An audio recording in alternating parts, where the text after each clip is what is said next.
Jeta dhe e gjeli.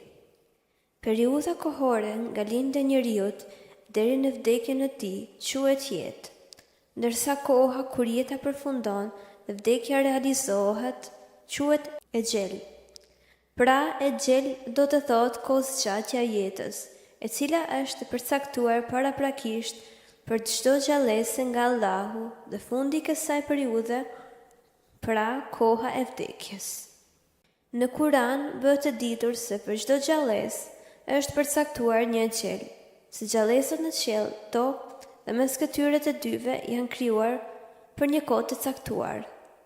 Se sa do të jetojë çdo gjallësë dhe se kur do të vdesë është përcaktuar nga Allahu.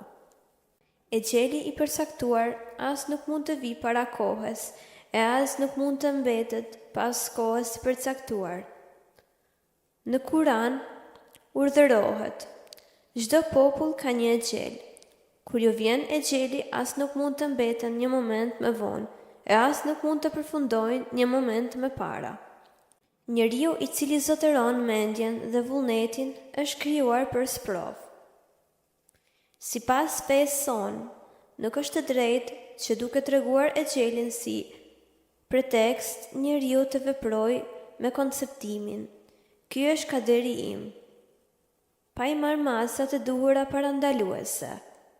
Marrja masave parandaluese është domosdoshmëri e robërimit.